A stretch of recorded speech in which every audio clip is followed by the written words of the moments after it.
Pai, em nome de Jesus, eu quero te dar graças pela vida, por tudo que o Senhor tem feito por nós, Senhor. Muito obrigado pela oportunidade de sermos filhos de Deus. Senhor, nos dê a graça e a sabedoria para sermos fiéis até a morte. Porque o Senhor diz e o Senhor exorta, para que nós estejamos firmes com o Senhor, sempre, a cada dia, para que ninguém tome a nossa coroa de salvação, a nossa coroa que o Senhor já nos coroou, a coroa da salvação. Nos livre e nos guarde do mal. Abençoa o pastor, Deus, que vai ministrar essa aula, o pastor José Hilton. Abençoa também os nossos ouvidos, as nossas mentes, para que nós possamos entender e aprender essa matéria que é tão importante, que é aconselhamento de casais, não só pensando em nós mesmos, mas em outros que nós possamos ajudar. Muito obrigado pelas oportunidades que o Senhor vai nos dar de estar abençoando vidas, casais. Nós te damos graças por tudo, em nome de Jesus. Amém. Graças a Deus. Amém. Graças a Deus. Só quero falar com relação à nossa disciplina, que faz parte do aconselhamento pastoral, e a ênfase é aconselhamento para casais. Mas antes de falar sobre aconselhamento para casais, eu sempre digo o seguinte: para você falar, você tem que ter respaldo, tem que ter conhecimento, tem que viver. E eu então coloquei uma imagem aqui. Essa é minha esposa, Carmen, estamos casados há 24 anos. Por que é que eu estou colocando isso antes? Porque para falar de alguma coisa você precisa, como disse, estar balizado também. Por isso, quando eu digo que eu estou casado há 25 anos com a mesma mulher.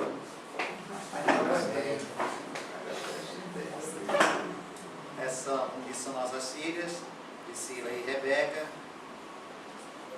A Priscila aqui está concluindo o curso de medicina veterinária, a Rebeca está tentando aí o vestibular, só quer ser médica. Para que a nossa vida, para que a vida conjugal esteja firmada, ela precisa estar firmada em Cristo. E aí vem um texto que diz: todo aquele, pois, que ouve estas minhas palavras e as põe em prática, será comparado ao homem prudente que edificou a casa sobre a rocha. Se o relacionamento estiver edificado sobre a rocha, que é Jesus, ele tem tudo para continuar, para prevalecer e para cumprir aquilo que a gente diz. Os pastores aí, quando celebram, diz assim, até, usando o texto de Lucas, quando diz até, o de Marcos, até que a morte os separe. E hoje, lamentavelmente, nós não temos visto muito isso. Inclusive, líderes que têm sido exemplos nessa área, exemplos desagradáveis. Porque eu me lembro que há alguns anos atrás o povo acreditava mais que Deus podia resolver todas as coisas, inclusive restaurar o casamento. E hoje nós vemos muitos nos nossos arraiais pessoas que citam as mesmas coisas que o mundo coloca, compatibilidade de gênios e outras coisas mais. Nós precisamos entender que as coisas não são como nós queremos, mas como Deus quer. Conhecemos a história, tudo começou com a criação, Deus criou todas as coisas, chega um momento que ele disse que não era bom que o homem estivesse só, e organizou a família. Mas o que é que tem acontecido de lá para cá? Depois de tudo formado ali no Éden, depois daquele casal abençoado estarem ali com tudo à sua disposição, eles deram o seu primeiro vacilo, caíram em pecado. E naquela época não tinha o conselheiro como hoje, mas havia o conselheiro dos conselheiros que os procurou. E convoca o homem como cabeça: onde estás, Adão? E ele vem com aquela desculpa: Senhor, eu estava nu, ouvi os seus passos e me escondi. Deus já sabia todas as coisas, porque ele é onisciente. Porventura comeste do fruto que eu disse para não comer? A mulher que tu me deste, nós sabemos que isso Tá não... passando aí a Por que eu estou aqui no modo de passagem? É porque é automático. Isso. Não, minha boca tem. Mas o que acontece? Não há desculpa, não há culpados quando acontecem os desajustes. Não há aquela questão assim, não, a responsabilidade é desse ou daquele cônjuge. Não. Entendo que os dois estão no mesmo plano, com as mesmas dificuldades, com as mesmas lutas e precisam de orientação. E muitas vezes é necessária a intervenção de uma terceira pessoa. E aí entra o papel do conselheiro. Hoje, graças a Deus, já quebrou muitas barreiras, porque muitos casais viveram por muitos anos sofrendo com o casamento esfacelado, porque não tinham coragem de compartilhar, ou não tinha quem pudesse ouvi-los, ou havia aquela questão da aparência. Por exemplo, eu sou pastor e se acontecesse um desajuste no casamento, ia estragar com tudo, e como é que ia ficar, e a sociedade, naquela questão de querer prestar contas à sociedade, terminava vivendo infeliz, quando poderia ir em busca de ajuda e resolver a situação. O provérbio já dizia, então, ouve o conselho e recebe a correção para que no fim sejas sábio. Precisamos entrar na questão. Normalmente, quando alguém procura o aconselhamento pastoral, já tentou diversas outras formas para tentar consertar o seu casamento, o seu relacionamento. E aí ele vem em busca do pastor, do líder espiritual, do missionário, da pastora. Mas acontece que normalmente quando isso acontece, eles já tentaram de diversas formas e às vezes já está no final de uma possibilidade. Quando, na realidade, se buscasse ajuda no início, quando começaram as crises, com certeza não chegaria aonde naquele momento, naquela situação. Então a razão pelo qual o conselheiro precisa estar habilitado é que ele tem que conhecer e precisa dessa ajuda, desses conteúdos para poder ajudar outros. E aí vem algumas situações, qualidades inerentes ao conselheiro. O que é que o conselheiro precisa ter, o que é que ele precisa ser ou fazer para poder ajudar outras pessoas. O pastor, se levar em conta o treinamento, o seu preparo teológico ou outro qualquer, ele precisa entender o que é que o conselheiro precisa, ou quais são essas características ou essas qualidades que ele precisa ter para agir como conselheiro. Nem todos têm essa habilidade. A primeira coisa que o conselheiro precisa ter é autoconhecimento. Se ele não se conhece, ele também não vai poder ajudar outros. Porque acontece muitas vezes que o camarada ele está numa situação até pior do que o outro, e quando alguém vai conversar, alguém vai tratar do assunto, ele não sabe o que fazer, porque ele também está vivenciando aquilo. E agora, o que fazer? Acontece que se ele tem autoconhecimento, se ele sabe quem ele é ou quais são as suas limitações, ele vai procurar trabalhar aquela questão. E aí ele vai poder ajudar outras pessoas, ele vai poder estar então atento à necessidade do outro.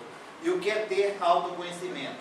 Ele precisa ter a habilidade de entender que o seu mundo interior precisa estar arrumado. Ou seja, por que eu fiz essa colocação inicial do meu relacionamento? Se você não estiver bem, se eu não estiver bem com minha casa, como esposa, com filhos, eu não tenho, ou não estou habilitado para aconselhar o outro.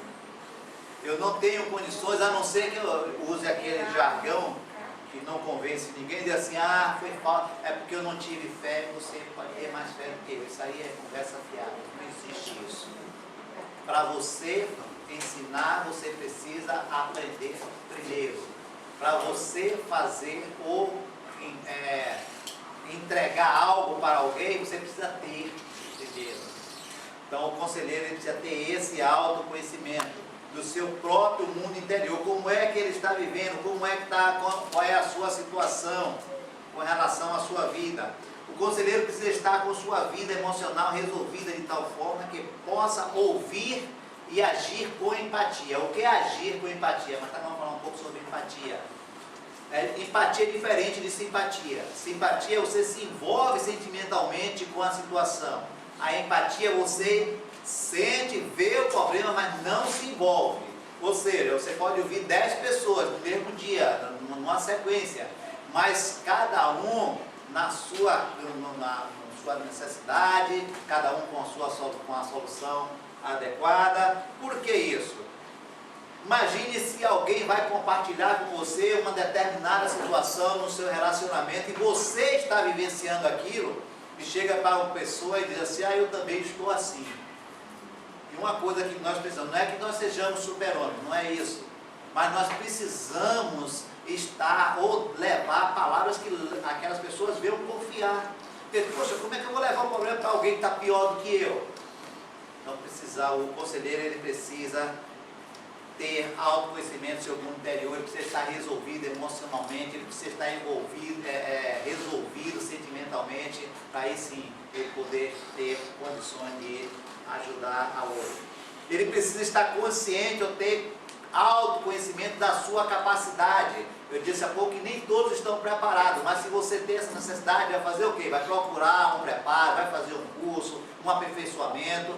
Hoje tem N materiais que podem ser usados para que você possa atender a necessidade da sua comunidade.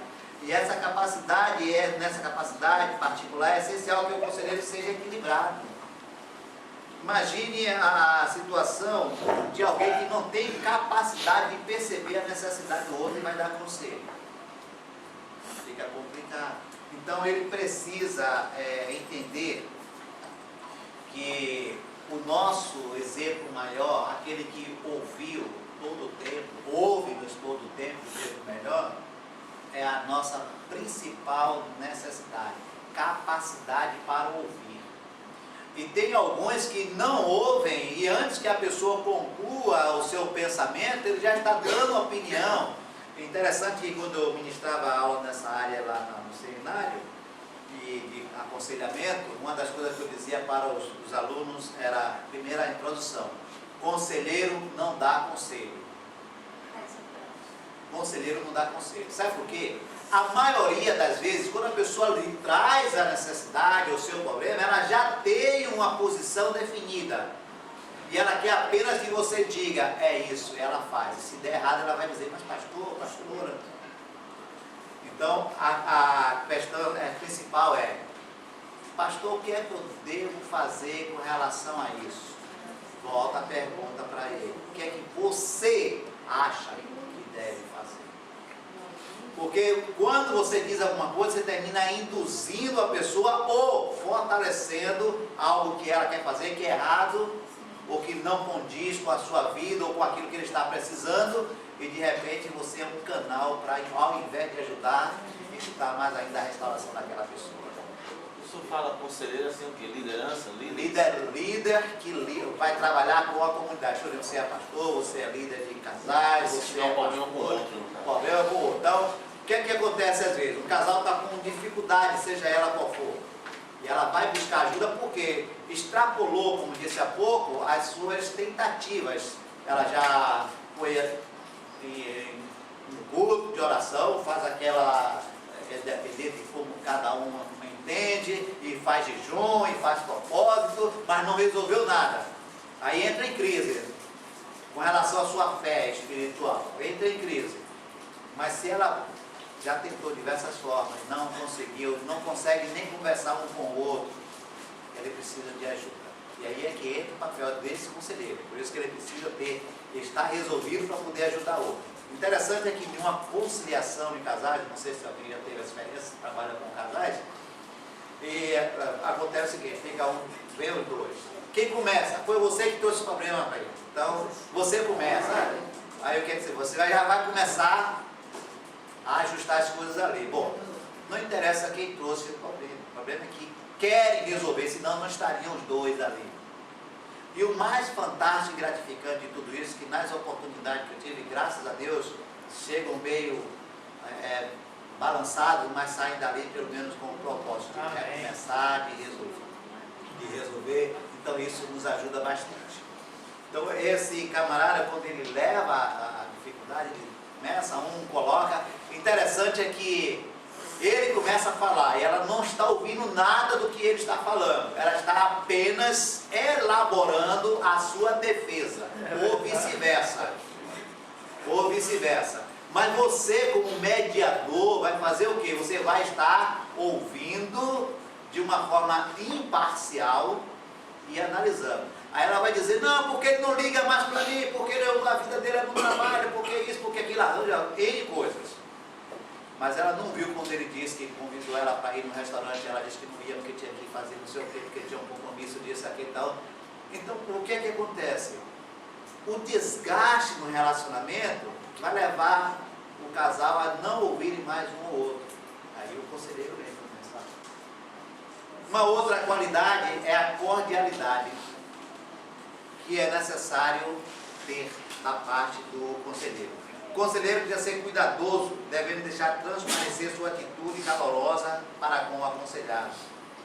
Um exemplo, Jesus como exemplo demonstrou isso com a mulher samaritana junto ao poço de Jacó. Ele simplesmente se aproximou daquela pessoa e se apresentou a ela.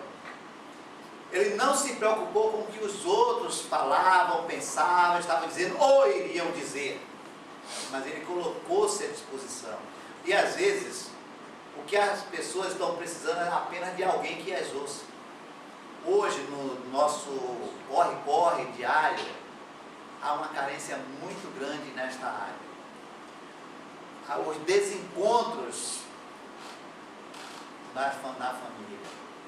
Então, o conselheiro precisa ser cordial e tomar o cuidado de não se envolver, por isso ele precisa estar bem resolvido sentimentalmente, emocionalmente, para ele não se envolver na situação.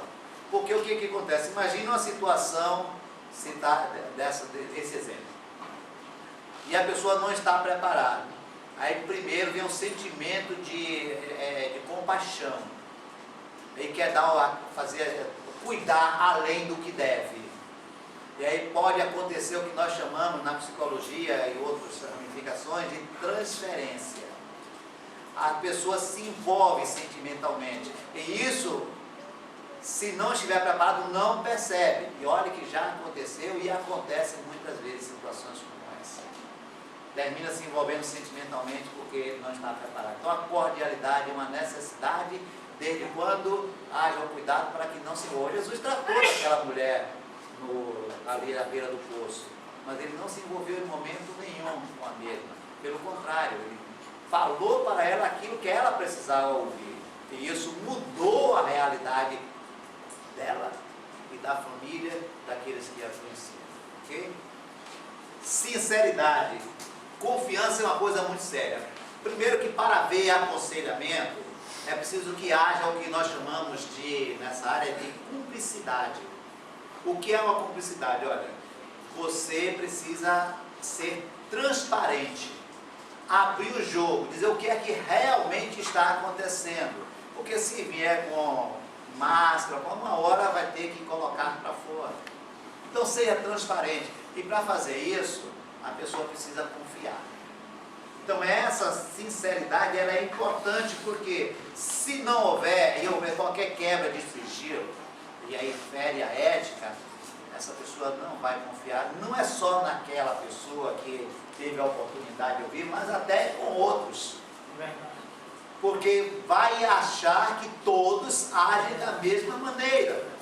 Então a sinceridade ela é fundamental. O conselheiro deve ser uma pessoa real, transparente, franca, deve evitar o fingimento, deve ter uma postura de superioridade. Por isso que eu disse que ele não tem, mesmo que esteja quebrado por dentro, mas ele tem que estar em uma posição que aquela pessoa possa vê-lo como alguém que pode realmente ajudá-lo a sair daquela situação, ajudar a sair daquela situação.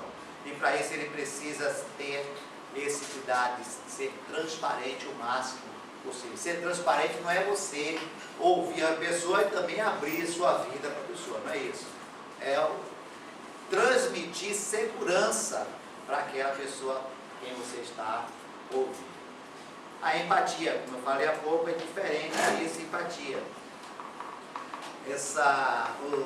A empatia, ela não se envolve com a parte sentimental.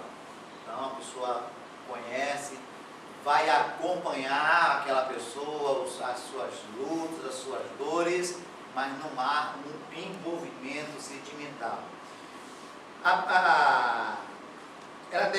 O conselheiro deve ter sentido, ou deve viver como se estivesse na situação, mas não vivendo a situação, é diferente.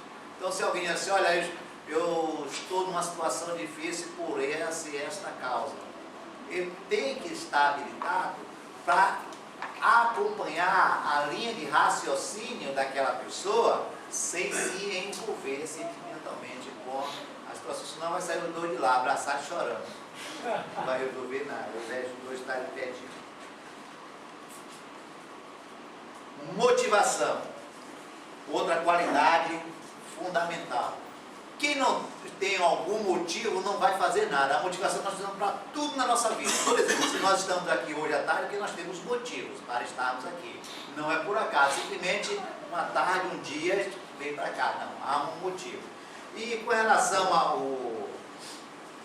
ao conselheiro, antes de empreender essa tarefa como conselheiro, ele precisa refletir sobre o motivo que o impulsiona a viver tal aventura, porque é uma aventura. Imagine você, como conselheiro, no meu caso, como psicanalista, que às vezes atendia de 8 da manhã até 5 da tarde, eu via N pessoas, cada uma com uma situação, e você tem algumas que lhe deixam angustiado, porque você não tem como resolver.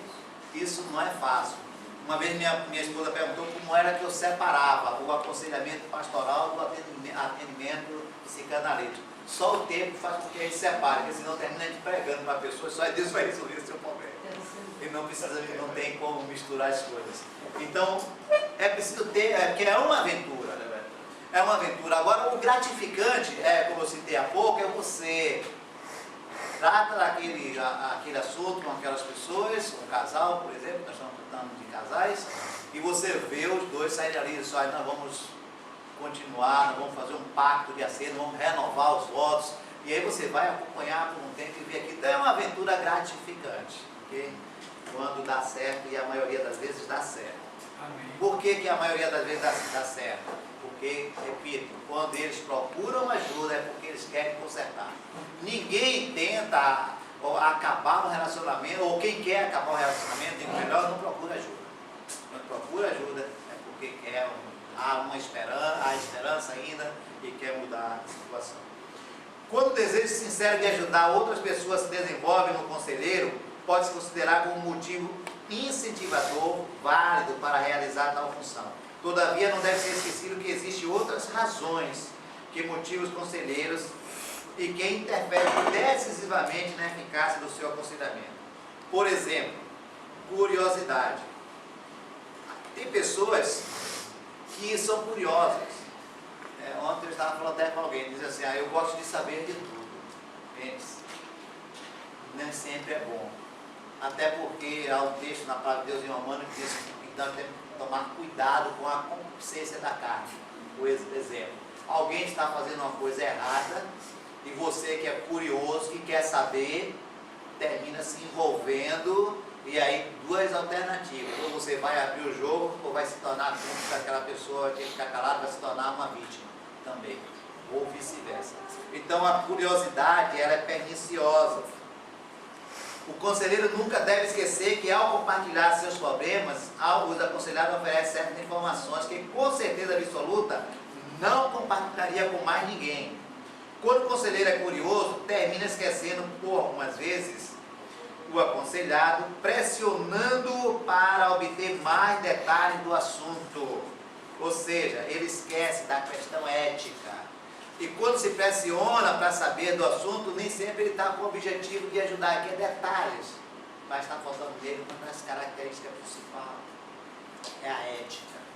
E quando alguém, por exemplo, digamos que alguém se envolvesse sentimentalmente com uma terceira pessoa e aquilo está angustiando, pode ser da igreja ou não, e ela vem e compartilha: olha pastor, a minha situação, eu estou com uma situação essa e tal, eu lutei para sair dessa coisa, mas terminei me envolvendo, e agora, o que é que eu faço? E aí o camarada, ao invés de procurar ajudar: sim, mas como é que foi isso? Sim, mas quantas vezes? E não sei o que, a curiosidade. E não vai ajudar. E isso vai prejudicar o trabalho, vai prejudicar o trabalho. Outra motivação é a necessidade de relacionamento. As pessoas, às vezes, veem no conselheiro uma muleta, um suporte, um socorro. E isso a gente tem que tomar cuidado, senão ela se torna dependente. E todas as vezes, sem motivo, talvez até aparente, ela vai estar sempre procurando, porque na realidade ela tem necessidade de estar compartilhando. E quando ela encontrou esta abertura, por você ser curioso demais, por você ser curiosa demais, ela vai estar sempre ali. Vai chegar a hora que vai cansar. Vai ter problema.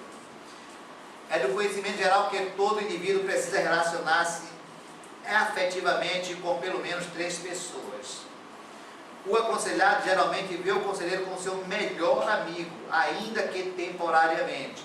No entanto, se o conselheiro tiver outras pessoas com quem se relacionar, pode ocorrer que em psicologia chamamos de transferência, e nesse caso a ajuda estaria comprometida. O que é que acontece muitas vezes? Percebe-se a transferência, encaminha para outra pessoa.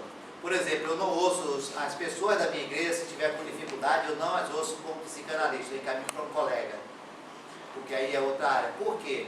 Porque como pastor, digamos que eu conheço algumas situações, daquela pessoa, então eu não posso misturar. Para tratá-lo de uma outra, ou de um outro assunto, ou de um outro parâmetro, aí não teria condições, porque com certeza vai haver influência na decisão. E aí se encaminha para outra pessoa.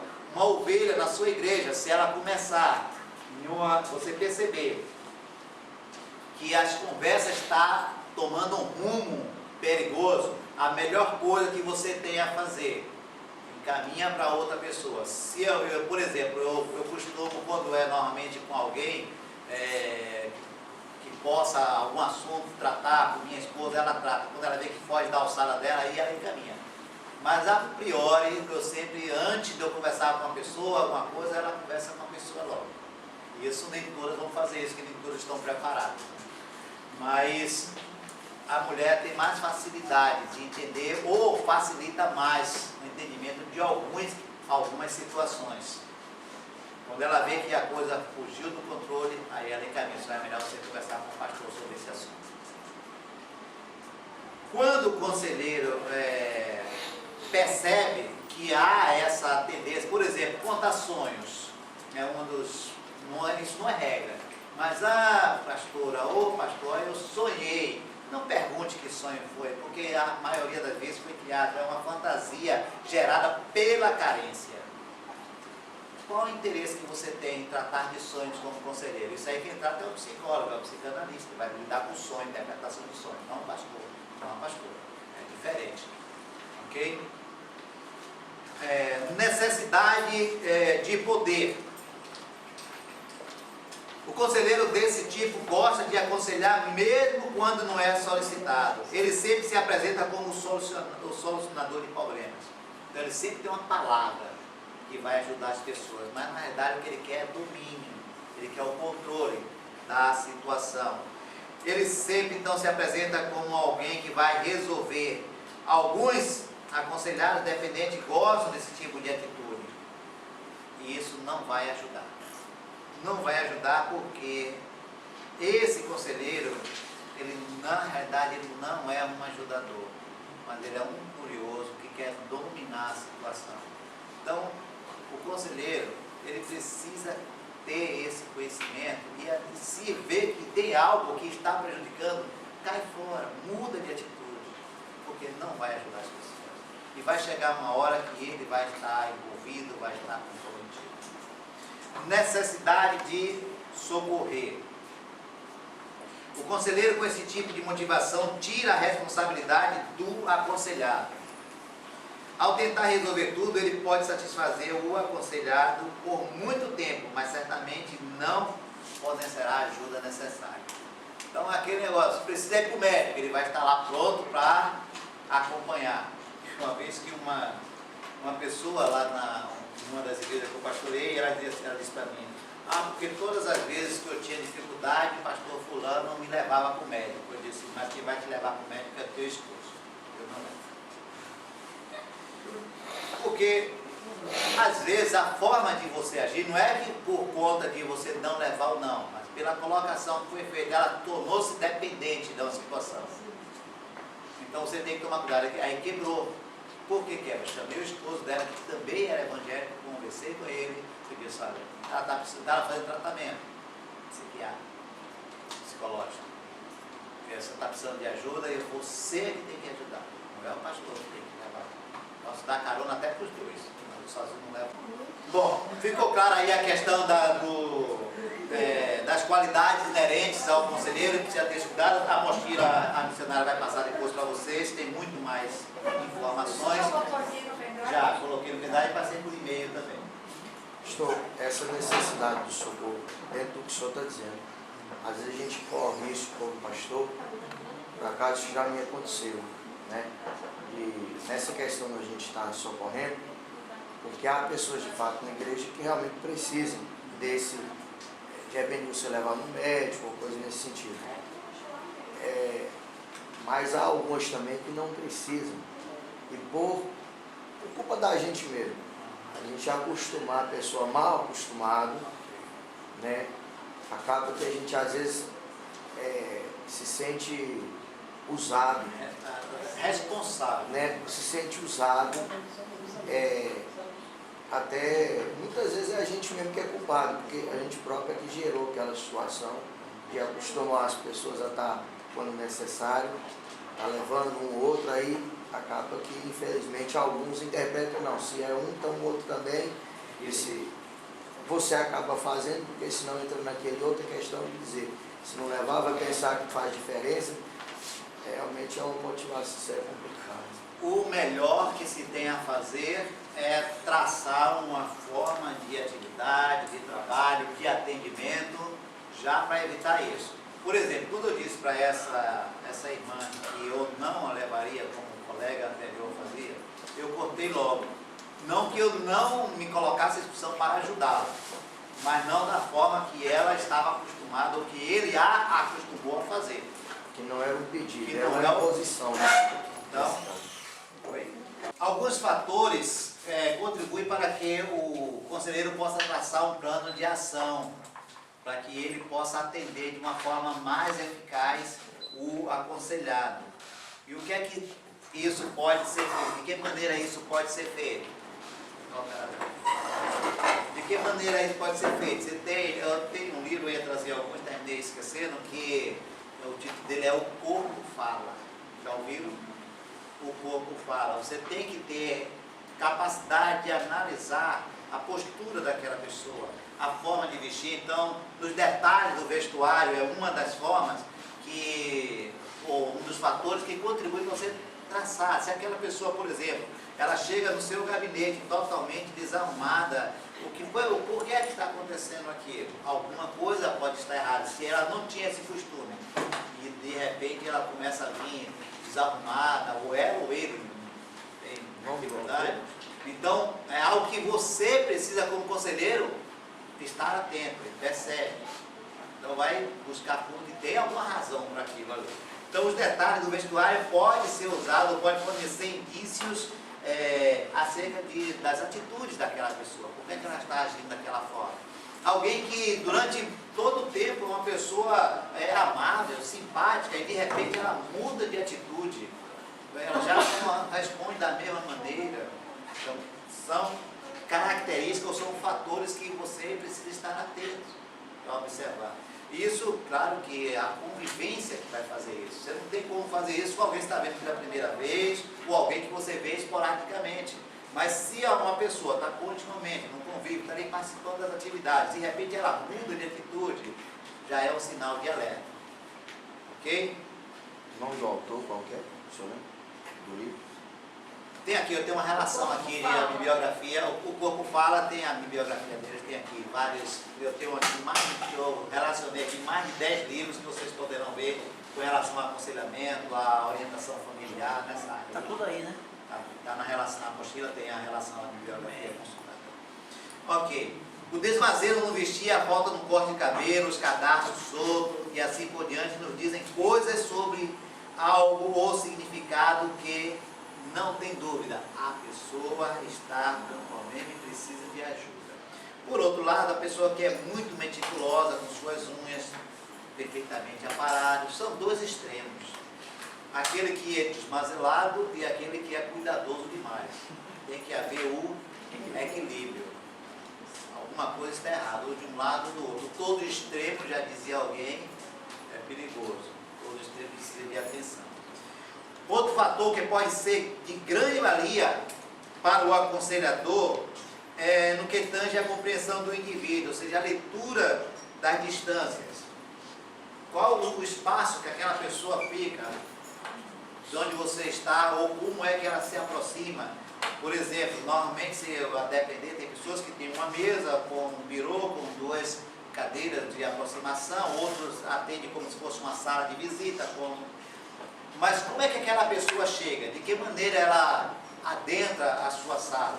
Então você vai observar naquela forma de agir, você vai detectar algo que vai lhe dar subsídios para ajudá-la nessa caminhada. O conselheiro deve observar a distância que o aconselhado põe a cadeira com relação à sua. Por exemplo, se este colocar a cadeira próxima ao aconselhador, indica uma atitude de confiança. Então ele coloca mais próximo. Se ele fica distante, ele está dizendo, olha, eu estou aqui, mas tem alguma coisa aí que eu não estou entendendo, que eu não quero. Ou você percebe nos passos até chegar à sua sala, se veio de passo rápido, se veio com passos vacilantes, se parou na porta, bateu para entrar, se ficou na porta parado. Então são vários aspectos, vê que a coisa não é tão simples como parece. Né? São vários aspectos que requer alguns conhecimentos. Nós precisamos buscar esses conhecimentos para poder ajudar as pessoas. Ok?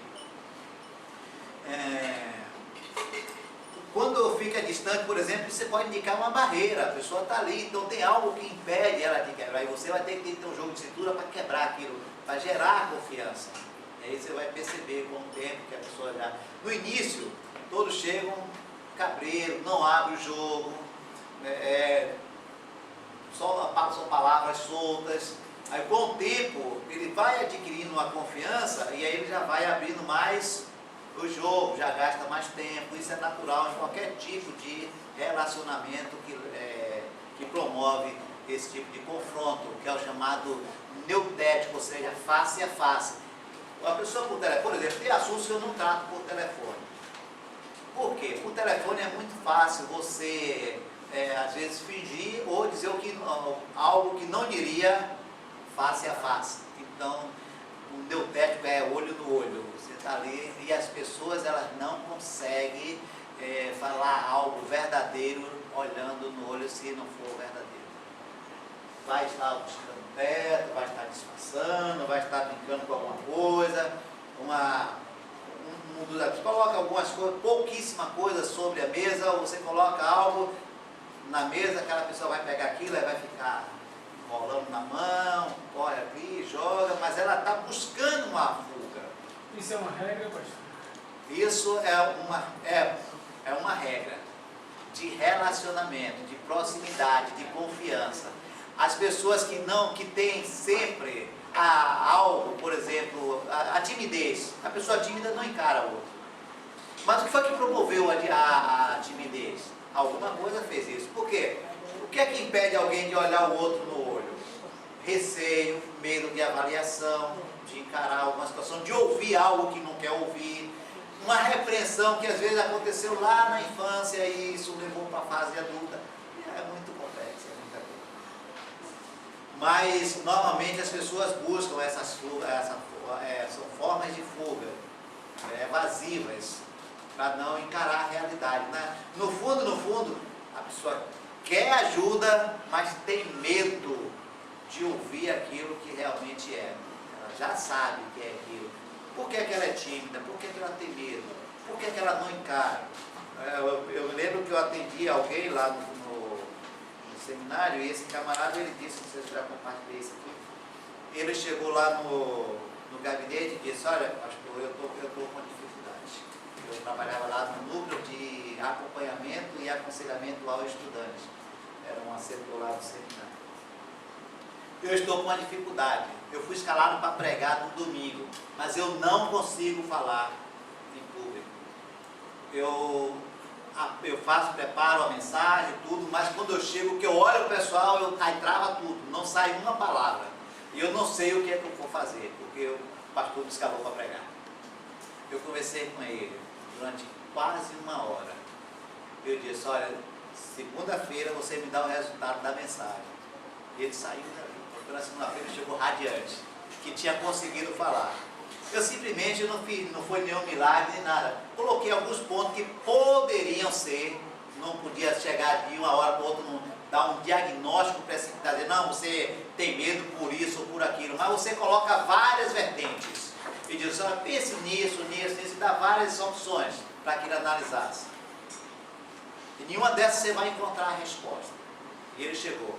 Esse camarada no ano seguinte ele era líder da turma, era quem coordenava reuniões e tudo.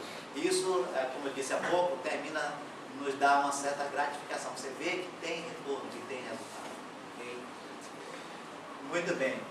A leitura da distância, então, é importantíssima você analisar.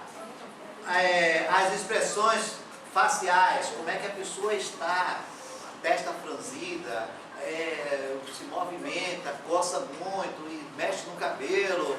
As expressões, elas dizem muito sobre como aquela pessoa está ou que tipo de reação ela está tendo naquele momento. As reações faciais, elas constituem então fatores preponderantes. Aquele que se propõe a um aconselhamento bem-sucedido deve adquirir também habilidades para ler o significado das expressões faciais do aconselhando. Muitas vezes, disfarce. A pessoa está ali, está disfarçando uma situação. Então você tem que ter habilidade. Como é que adquire isso? Não tem como você pegar um manual e dizer, agora eu vou interpretar, como é que é o nome? Jaziel. Eu vou interpretar o que é que Jaziel está pensando. Não tem, isso não existe. Isso é Bíblia. Mas você pode, com o tempo, perceber pela forma de agir. Por isso que esse texto do que o corpo fala, você estuda ele, quem puder adquirir, eu não sei nem se ele tem aí, é muito antigo, não sei se está sendo publicado.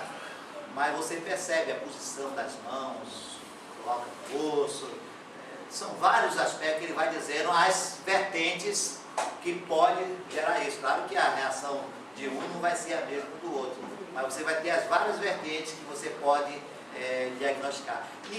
Médico nenhum, nem psicanalista, nem terapeuta, ninguém tem um manual dizendo, fulano deu um pulo aqui, é isso, o outro fez isso e aquilo. Não. Você trabalha com proximidade, com avaliação. Esta reação pode ser isso, isso, isso e isso. Aí você vai fazendo um conjunto, é como se formasse um quebra-cabeça. É por isso que não tem tempo de terapia. Dizer assim, olha, você vai fazer terapia durante 3 meses e vai resolver o seu problema. Não existe isso. Alguém pode ir só em uma sessão e resolver o problema, alguém pode ir num gabinete para um aconselhamento e já resolver a situação, outro vai precisar ir várias vezes. Então, mas ali você vai formando aquele quebra-cabeça. Por isso que a gente diz que nós trabalhamos como investigadores de situações. Você vai formando, pontuando cada situação. Se a pessoa repete muito uma frase, ou se ela reclama muito da situação. Então, tudo isso você como conselheiro precisa estar detectando. Ok? Outra coisa muito importante nessa questão é o tom da voz. Vocês já perceberam que tem pessoas que tem hora que ela fala bem mansinho, mas tem hora que ela explode, e aí você se surpreende com aquela reação. Então o tom de voz determina como aquela pessoa está no momento. e até alguns para impor uma situação, aumenta o tom de voz, bate na mesa, para impor uma situação. Então o tom de voz, ela diz, ela traz uma leitura muito forte com relação a o aconselhamento, a esse contato entre o conselheiro e o aconselhante. Ok? Aconselhamento, né? Não é pregando, não. Aconselhamento. Não é pregando, não. Não, pregando de vez em quando dá uns tapas quando o povo acordar. Levanta-se! Mas você é um adolescente assim na frente, o bichinho chega a dar assim, fala aqui. Aí eu dei um pulo ela. Mas o tom de voz, professor, só não concordo com o irmão. O tom de voz, a gente vai trabalhar ele no sentido de buscar uma informação também, nem Também. E o senhor pode dar uma vertente assim, duas. Todas as características, porque cada um, você vai precisar buscar essas informações que eu estou passando aqui, tudo são superficiais. Vocês vão buscar aprofundar, os que tiverem interesse em se aprofundar nessa área de aconselhamento, e olha que a maioria de vocês que lideram vão precisar disso. Eu não sei se estou dizendo novidade para vocês. Professor, esse o corpo fala, o senhor pode me dar um autor aí? Pô, querido, tem aqui na relação, no final tem aqui, aí depois eu posso Você passar para vai vocês. receber. Vai passar na e-mail. mochila. Tem aqui uma relação de vários livros e ele está incluso aqui. Tá. Tem 2 folhas aqui só de informações sobre família e aconselhamento aí. Para vocês se esbaldarem aí à vontade. Quem puder fazer a sua biblioteca aí é excelente. Ok? O que é que nós podemos entender do que acabamos de ouvir sobre as características do aconselhante? O conhecimento de cada detalhe é fundamental para o sucesso nesse empreendimento. Então não é só sentar e ouvir a pessoa, isso qualquer pessoa pode fazer, mas se você vai encarar isso de uma forma profissional, como vocês são, como nós somos, como líderes, nós não podemos nos dar ao gosto de simplesmente ouvir e não ter a resposta. Precisamos da profissional. Ok? Perguntas? Vamos avançar. Por que a necessidade de aconselhamento? Por que a necessidade de que nas igrejas, nas comunidades, nós tenhamos esta área que é fundamental para o fortalecimento? Eu destaquei alguns textos sobre família.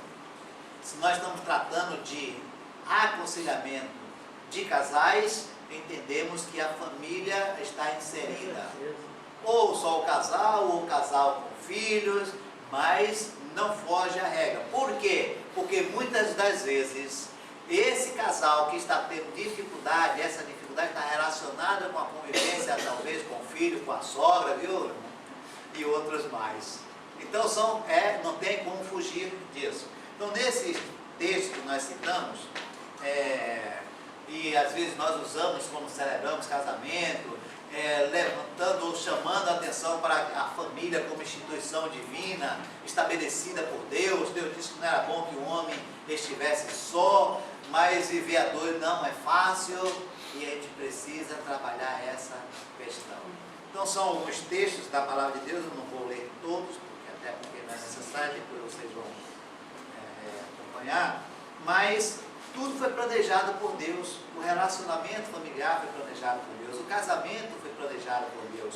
E por que os desajustes? Por que as lutas? Por que as complicações? Porque nós somos seres diferentes e livres, com pensamentos diferentes, temos o livre-arbítrio, da capacidade para agir de diversas formas.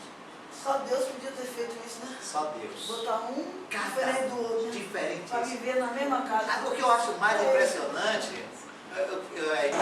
é que há o que nós chamamos de assim, os opostos Aqui no se Brasil atraem. não Talvez só, você o tenha. cara que lá deu três Quando você moleques, vê, cara por com três exemplo, o moleques esposo dentro do que é carro, muito atirado, a no esposa outro é país. mais calma. Porque imagine Aqui se é uma os mulher dois só. forem sanguíneos. Verdade. Lá em Querer casa além da mesmo, lógica. assim, é tranquilão. Já pensou se os dois são sanguíneos? Já é para outra história. Negócio. Aí um não equilibra o outro, um ajusta. Deus é perfeito. Deus faz as coisas perfeitas, ok? Sendo então o casamento a primeira instituição organizada por Deus, com visão de crescimento, de expansão, de multiplicação, de povoar a terra, apesar de que antigamente o povo queria fazer isso sozinho, né? Hoje eu estou com mais cuidado. Mas Não, como é? antigamente o povo queria povoar a terra sozinho. Então era 10, 15 filhos. Lá em casa mesmo somos 9, eu sou o mais velho de 9. Hoje é um, no máximo 2. É Né? isso mesmo, lá em casa dele. E eu metendo 18. Povoar sozinho. Porque Deus disse que era pai dos filhos de povoar a terra. Seja louvado das mulheres. Deus planejou e criou a raça humana de tal maneira que tivesse uma forma tanto masculina como feminina, para haver essa união e daí procriar-se. O objetivo primórdio da criação foi a procriação, por isso ele disse, na forma. Criou, segundo a imagem e semelhança, nós conhecemos o texto, sabemos, e considerando que o homem e a mulher foram criados à imagem de Deus, entendemos que aos olhos de Deus eles possuem o mesmo valor. Durante muitos anos, a mulher ela foi tratada como objeto, como algo mais no contexto da existência. E ela se tornou mais evidente, algumas no Antigo Testamento são citadas, como Esther, Débora, Rebeca e outras mulheres. Mas se tornou mais evidente no Novo Testamento com o advento de Cristo, que ele valorizou mais a mulher e mais... valorizou mais a mulher, mas vai chegar por que aconteceu isso, que tem acontecido por conta disso também. Então, tanto homem como mulher, Deus não disse que era o homem que ia dominar sobre a criação, mas eles estariam dominando. Quando Deus apresentou o homem e a mulher, ele disse que aquela era a varoa, porque do varão foi tomado, ou era a ajudadora, porque o objetivo era andar com. Quando fala lá em Efésios, submissão é debaixo de uma missão os dois. Então são essas situações que nós precisamos estar trabalhando, quem trabalha com casais, está deixando isso bem claro, porque existe alguns ainda que acham que o homem é o cabeça, que tem que mandar, que tem que dominar, e aí a coisa pega, porque com o avanço nas conquistas femininas, aí a coisa ficou difícil. Por quê? Algumas não entendem o seu papel e acham que essa liberdade feminina dá liberdade para ela também tomar algumas decisões que não são condizentes no relacionamento a dois. E até Então tem a que carga haver emocional da mulher não aguenta caminhar. isso, muitas vezes. Exatamente. Muitas vezes também é vice-versa, né? E vice-versa. Mas com certeza. Tem maridos aí que, porque a mulher assumiu agora a posição de estar trabalhando, aquela coisa, então que se vire. Se acomoda. Aí se É assim. acomoda. Não é assim também. Quando a gente trabalha a questão de, por exemplo, finanças do lar, os dois trabalham, uma das coisas que a gente pode deixar bem claro nos encontros de casais, quando a área, o tópico é finanças, que é uma das áreas Principal. Gente, olha, algumas áreas são fortíssimas na questão do relacionamento que o Certo. conselheiro de casal precisa. Financeiro. A área financeira, a área da comunicação e a área sexual. E a sexual, por incrível que pareça, é a mais complexa, de acordo com alguns estudos que existem, por causa de alguns tabus que existem. Ok? Mas são áreas que precisam ser trabalhadas com cuidado. Ok? Quando nós paramos para analisar cada uma dessas questões, aí encontramos alguns pré-requisitos que são necessários para que haja um relacionamento conjugal sadio, forte, um casamento feliz. Aí alguém, quando vou celebrar um casamento, eu digo, olha, você não está casando para ser feliz. Dá aquela paradinha. E você também não está casando para ser feliz. Agora, você está casando para fazê-lo feliz e ele está casando para fazê-la feliz. Os dois serão felizes. Mas para isso, tem alguns pré-requisitos que precisam ser. Como é pré? Porque tem que ser analisado antes do casamento. Às vezes, quando chego lá no gabinete para o aconselhamento, ligado ao relacionamento conjugal, a coisa não começou ali, não começou na igreja, veio de lá, desde o tempo do flerte, do namoro, E aí termina culminando com o casamento sem esse cuidado. Eu só dou um escapezinho aí da questão que o senhor começou a falar, e o senhor fugiu aí Sim. do financeiro, dos dois que o senhor ia falar, e depois o senhor já passou. Não, eu só citei. O senhor falou assim, a questão dos dois estar ganhando financeiramente igual. Ah, sim, ok. Os dois, às vezes, eu sempre me coloco, os dois estão ganhando, trabalhando, são remunerados, mas o salário é um só. Isso. Então, o orçamento doméstico é uno. Então, quando ela ganha X, ele ganha Y. Junto os dois, faz um relacionamento, aí vai estabelecer o gasto pessoal de cada um, se assim for, cada um estabelece, mas não aquela. Quer ver uma coisa que é muito séria? Ah, eu pago a água, você paga a luz. Eu pago o telefone, você paga a internet. Isso não funciona. Porque vai chegar uma hora que não vai achar que o outro está falando. Faz uma geral, despesa geral da casa, um orçamento, e diz, olha, você vai tirar tanto, vai ser isso aqui cobre a despesa do orçamento doméstico, pronto. E não tem dificuldade nenhuma, ok? Mas aí eu só fiz as palavras. Muito bem. Então entra a questão dos requisitos, a independência. O que é que acontece muitas vezes quando alguém está pensando em casar? Eu faço quando algum jovem na igreja onde eu estou pastoreando, que eu já estive pastoreando, eu me preocupei sempre em que preparou para casar, fazer vai casar quando? Daqui a um mês, um ano, 2 anos? Não importa. Antes do casamento faz-se o que eu chamo de preparação pré-nupcial. Eu elaborei um cursinho de para noivos, onde a gente toca todos esses assuntos. Isso porque eu não quero ter trabalho depois que eles casarem. Então, eu prefiro ter trabalho antes, preparar antes. Então, a independência, em Gênesis 2:24, diz assim: portanto, o homem deixará o seu pai e a sua mãe e se unir-se-á a sua mulher e tornar-se-ão uma só carne. E aí nós encontramos 3 princípios fundamentais. Primeiro, deixará. E alguns pensam casar, mas não querem deixar o aconchego, não querem deixar o conforto, a dependência, e aí termina complicando. Vem a intervenção dos pais. Eu celebrei um casamento há um mês atrás, mês e pouco atrás, e uma das preocupações era justamente que eles não terminaram a casa, moram perto um do outro, e aí a discussão, se ficava na casa dela, se ficava na casa dele, ela não queria ficar na casa dele, ela não queria ficar na casa dela, mas é uma confusão terrível, e terminaram casando, eu fiquei enrolando o tempo todo para ver se eles adiavam o casamento, resolveram, já estavam também, ela já 40 e poucos anos, esperança para quem está solteiro, tem alguém solteiro ainda. E ele também nessa faixa, já maduros, mas com essa dificuldade, por quê? Eles, ao invés de procurar terminar a casa deles, casaram, e hoje já estão com 2 meses e pouco com uma certa dificuldade. Mas eu fiz tudo para evitar, tentei adiar aquela coisa toda, terminar, fizeram uma festa muito bonita, gastaram bastante, eu disse, por que não faz em casa, ou faz aqui no gabinete, celebra bonitinho vocês, depois faz um culto de gratidão a Deus, e pega aí esses valores que vocês estão gastando com festa, e termina lá, faz pelo menos um local para vocês. Mas nós fazemos a nossa parte. Cabe ao outro acatar ou não. Ah, mas porque fulana casou, não teve festa, e teve festa, que a minha também tem que ter, ainda mais. Aí você lava as mãos e se prepara para depois.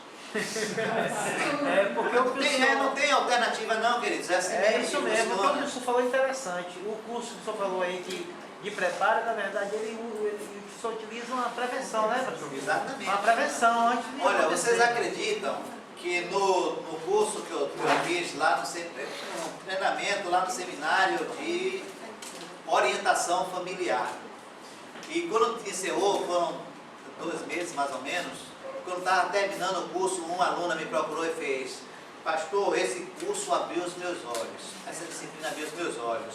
eu ia casar e terminei o casamento. Imagina alguém chega para você e diz isso, que fui eu que fui a causa deles, Induziu a induziu a terminar o casamento.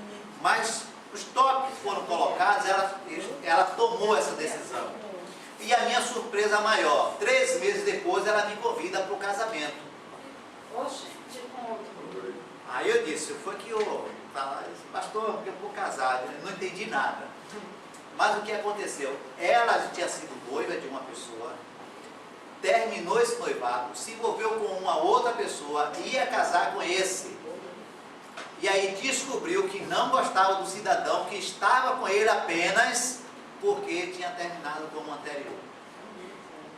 Aí você nesse jogo todo. Resolveu acabar, procurou o rapaz, os dois se encontraram, casaram e são felizes até hoje. Graças a Deus. Graças a Deus dessa vez, valeu. Que história. Mas são coisas que acontecem. Se não tiver, por conta dessas informações, ela tomou essa decisão, mas ia ser infeliz se ela casasse com o anterior. Com certeza, ok? Deixar o pai e mãe, é o deixar geográfico, deixar financeiro, é o deixar a casa da sogra, é o deixar não ter o puxadinho. Isso é o deixar geográfico, o deixar financeiro. O rapaz que foi falar para namorar com minha filha, eu botei ele nos textos, eu perguntei a ele se ele tinha casa, se ele tinha emprego, o que é que ele pretendia, que quanto tempo ele queria casar. E aí ele ficou, graças a Deus, ele não teve muita resposta, minha filha terminou. Isso daí. Não, sabe por quê?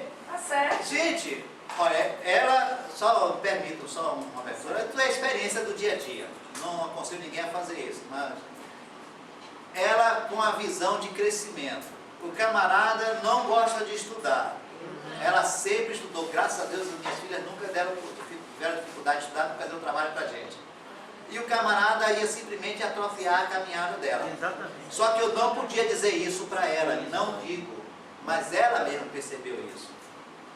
Então ela disse que ia fazer um teste com ele e terminou com 3 meses, se esse camarada não quer Se nada. talvez se eu não intermediasse, faz poderia nada. até gerar uma revolta e ela querer fazer Então, só de raiva, de pirraça. deixa ela analise direitinho, ver, então ela termina. Graças Mas a eu Deus. perguntei a ele mesmo, teve um que foi, chegou lá, aí minha esposa quer que eu sou, porque ela chegou lá, eu peguei o papel, botei na mesa, aí comecei a riscar. Aí, o que é que tá fazendo? Estou fazendo a planta da casa.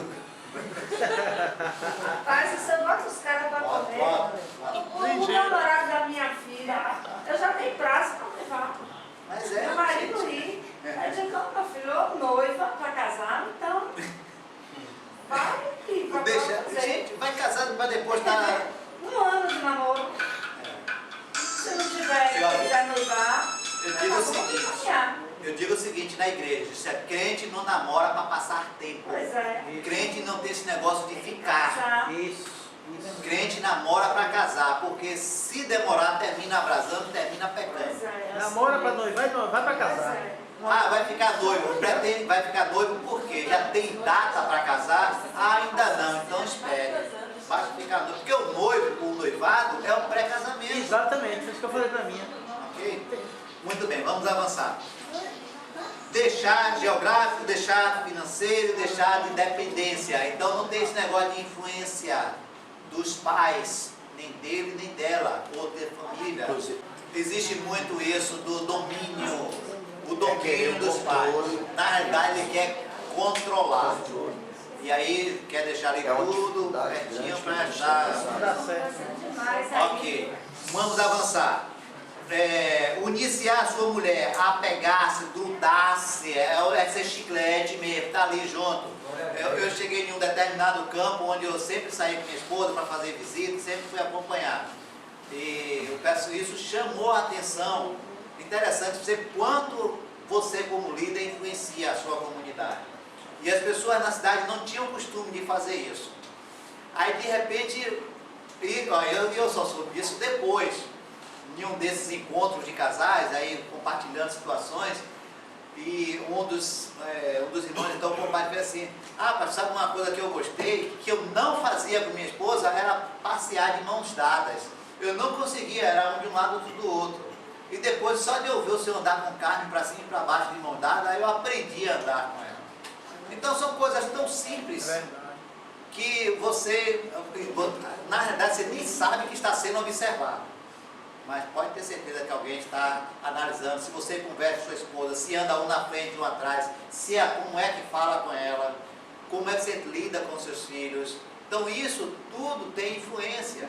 E quando chega para o aconselhamento, você tem que estar ciente de tudo isso. E tornar-se uma só carne, isso aí é a parte da união sexual planejada por Deus, é a intimidade física, isso é fundamental para essa união.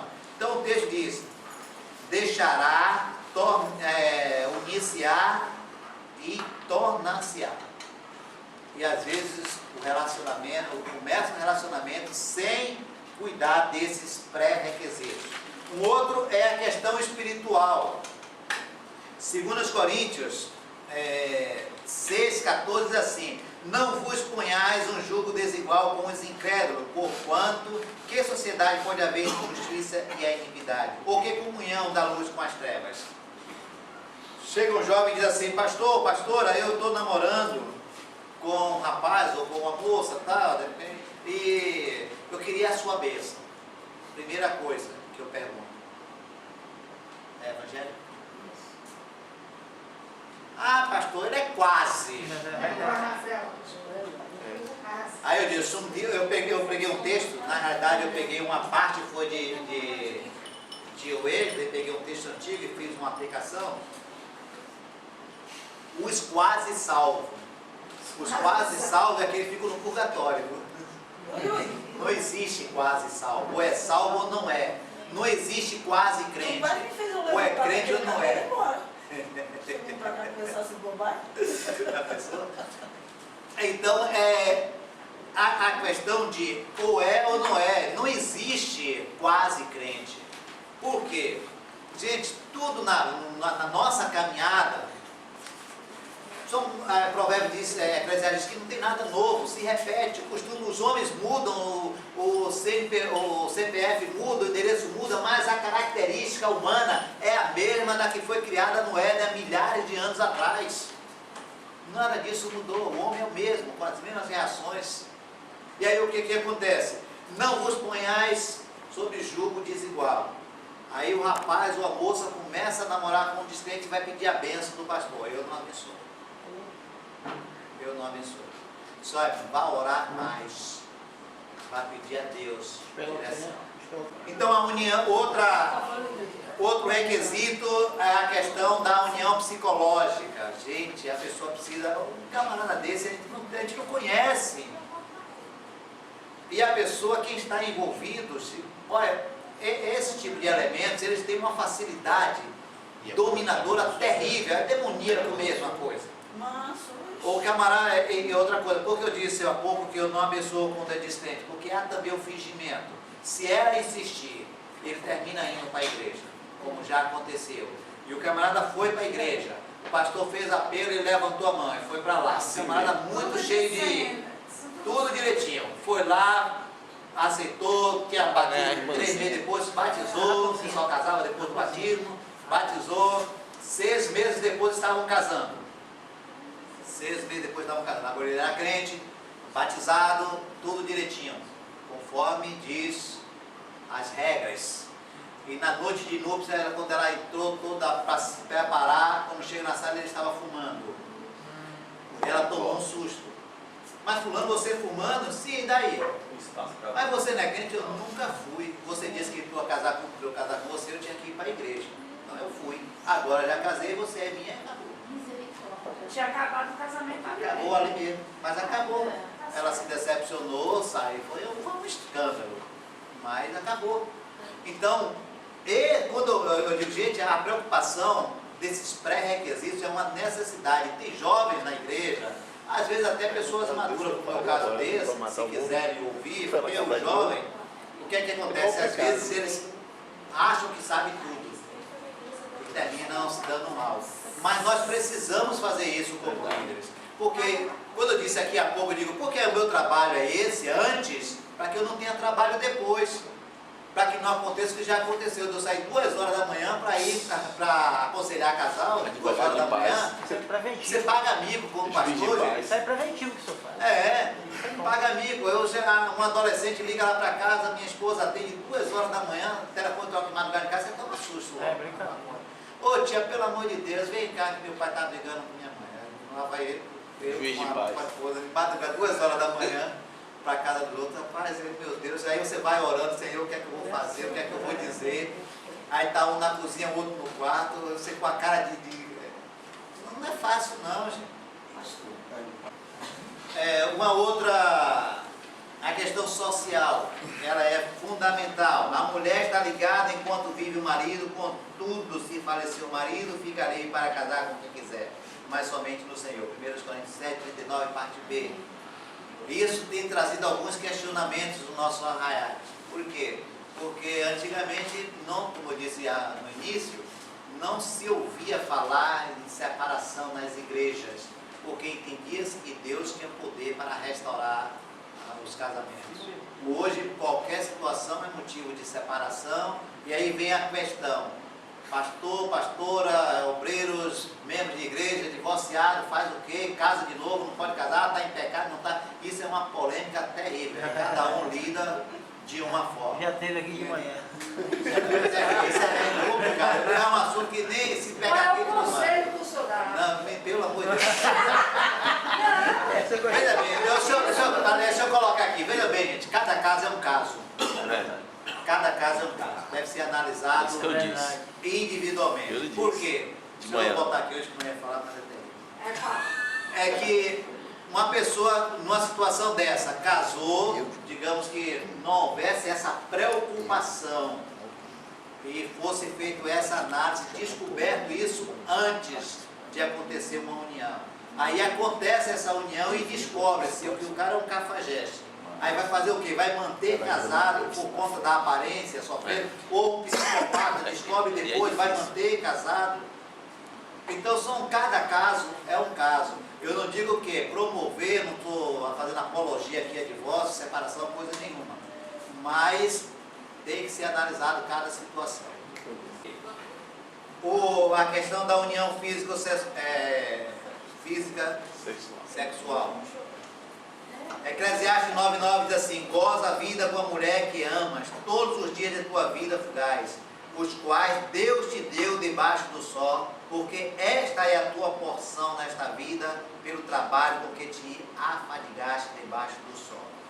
O relacionamento íntimo, ele é fundamental e tem sido uma das causas que tem mais provocado separações conjugais, por causa desse desajuste. Hoje é uma dificuldade muito grande das pessoas entenderem que Deus criou, o sexo foi criado por Deus, que é aberto, que pode ser tratado, que deve ser tratado na igreja, que deve ser tratado nos encontros, e às vezes as pessoas, por falta de conhecimento, porque nunca foi tratado, nunca se informaram sobre o assunto, ou se receberam informações erradas e terminam tendo dificuldade no relacionamento. Século XXI, uma jovem, 21 anos, ia casar, e chegou lá no aluna, seminarista, chegou lá no consultório, no gabinete, a diretora encaminhou, porque ela estava com uma dificuldade, ela estava em pânico, o casamento seria no sábado seguinte. E ela estava em pânico porque não sabia como enfrentaria a noite de núpcia, porque a mãe sempre colocou na mente dela que sexo era coisa suja. 21 anos, século 21, que a gente pensa que essas coisas não acontecem nos nossos dias. Então, foi trabalhada, encaminhei ela para uma psicóloga, uma mulher psicóloga, conselheira de mulheres, que trabalhou com ela, passou a semana com ela, dia a dia, conversando com ela, para tirar esses mitos que foram inculcados na cabeça dela. Era um casamento fadado a estrago, porque ninguém sabe se esse camarada teria paciência para entender a situação dela. A meninice, Ok? exatamente. Então, a união amorosa. A união amorosa. Efésios 5 é a que traz bem clara essa questão de responsabilidade, que depois eu vou falar sobre isso. Maridos, amai a vossa mulher, como também Cristo amou a igreja e a si mesmo se entregou por ela, porque ninguém jamais odiou a própria carne, antes a alimenta e dela cuida, como também Cristo faz com a igreja. A mulher tem que ser tratada, imagine se todos nós, homens que estão casados, fizessem realmente como deveria ser, do jeito que tem que ser, tratar a mulher como Cristo trata a igreja. Se neutralizar o que Cristo fez para cuidar da igreja. Muito bem. Boa deixa. Sabe o que é o que eu sempre digo nos encontros? Às vezes quando é assim aberto, normalmente eu não gosto no encontro de casais trabalhar com textos, porque a gente trata mais de interação, troca de informações. Um casal vai ajudar o outro na sua experiência, é uma coisa bem light, bem à vontade. Mas o pessoal fica quando eu digo, olha, se a mulher aplicar o que diz Provérbios 14:1, não tem bigodudo nenhum que seja bravo. Porque se ela souber, se a mulher sábia, edifica a sua casa. O que acontece é que hoje, com esse avanço das mulheres, as mulheres querem bater de frente, não adianta, não tenta bater de frente. Consegue com jeito, aí eu sempre digo, olha, se tiver com jeitinho, peneira o sujeito e faz o que ele faz, o que ela quer. E consegue mesmo, viu, pastor? Consegue. Eu chego a dizer isso. Consegue. A mim também é Agora, esposa, não eu adianta digo bater isso de frente, porque Quando não vai vai. de frente é complicado. Agora, se Ok. você quer pedir, leva o que não quer. Decisão. Vai pra tudo, baixo. Nós falamos há pouco a questão da decisão do orçamento. Por exemplo, a decide vai trocar de carro ou comprar uma geladeira, alguma coisa de uso que vai ser mais para um do que para o outro. Vamos para casa. Ele quer trocar o sofá porque ele gosta de chegar e se Descansar no sofá. lá no sofá. Mas ela quer a geladeira porque a geladeira agora é mais moderna, com fone, não sei o que, aquela coisa toda. Só dá para comprar um dos dois. O sofá para ele é bom, mas para ela a geladeira é melhor. Aí vai equilibrar. Vai equilibrar. Ela diz, aí, vamos comprar geladeira. Não, mas precisa comprar o sofá. Aí no outro dia, ela, não, se ela gritar, vai ter que comprar geladeira porque aí pronto. Só depois do sofá. Mas se ela disser, no outro dia ela fica, tá bom. No outro dia ela vem com aquele folheto de várias lojas e diz assim, vai bem para aqui, ó, tá na promoção. É na hora. E aqui, ó, tá na promoção e aqui a gente pode pagar no cartão até em 20 vezes. Sem juros, é pequeno, sem juros. Já foi. Sem juros. Mas eu não já disse que vai comprar primeiro o sofá? Tá, ela bota lá. Aí no outro dia, 10 horas da manhã, porque ela sabe que é a hora que ele está mais lá no trabalho, liga para o escritório. Bem, você pensou naquela proposta de ontem? Olha, estou esperando, te liga. Acabou, meu filho. Já foi. As aulas aí, viu, mulheres? De graça. Fala pra ficar logo livre, né? A questão do respeito. Mas depois vê o Gente, o respeito é fundamental dos dois lados.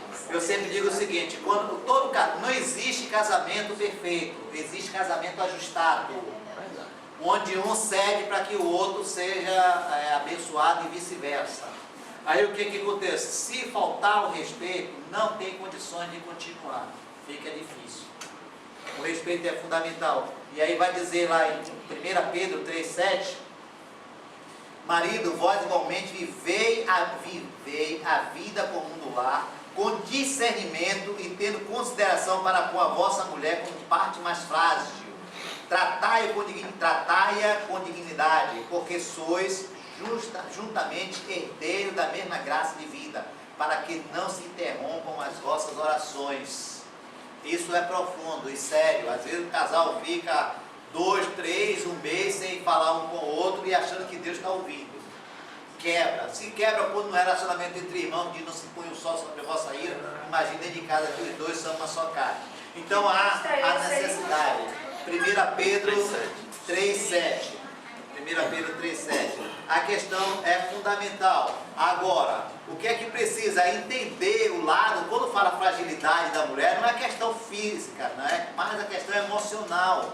A mulher ela foi preparada, criada de tal maneira que ela é mais emotiva, o homem é mais razão. O homem é para chegar e resolver. A mulher, ela já se abate mais com as circunstâncias E às vezes acha que o cara é insensível, não está prestando atenção, não está ligando. Se ele não disser todo dia eu te amo, ou fizer uma declaração de amor, já não gosta mais. E por aí afora, então esse tópico. Então é preciso que entenda essa questão da fragilidade, respeitando o momento. Eu sempre digo assim, olha, se ela amanheceu e começou a chorar e tal, não pergunte por que está chorando, fique tranquilo, vá lá, se for o caso, prepare o café, faça a sua parte e deixe que vai passar. Mas se for perguntar o que é, Se prepare. pode ouvir o que não quer ouvir. Então é melhor deixar quieto. Cara, dá um tempo que as coisas voltam ao normal. Por que será, hein?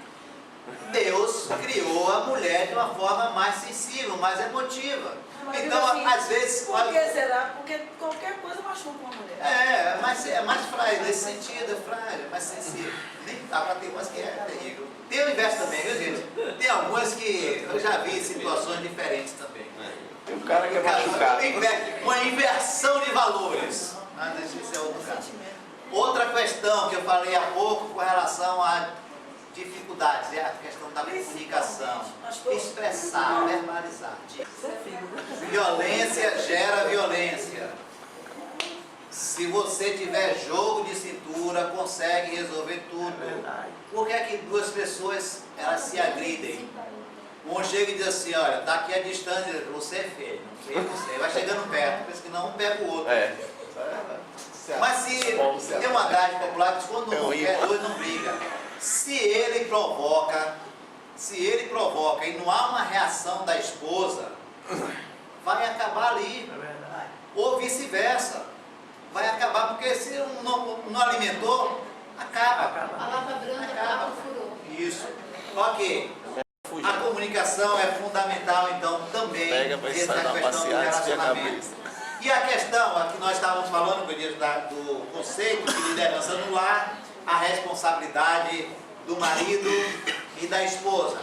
Como marido, ele é o cabeça, exerce a liderança, precisa exercer essa liderança com amor, amar a esposa como Cristo ama a igreja, cuidar da esposa como seu próprio corpo, honrar e liderar com entendimento, amar a esposa sem amargura. Amar a esposa e servir dessa forma é a maior responsabilidade, o maior privilégio do marido. Então é a responsabilidade de cuidar. Imagine a jovem sair, ela bem tratada em casa, e chega lá, o marido vai tratar como capacho. Não existe isso, não vai funcionar. A mesma coisa com relação a... Por isso que nesse curso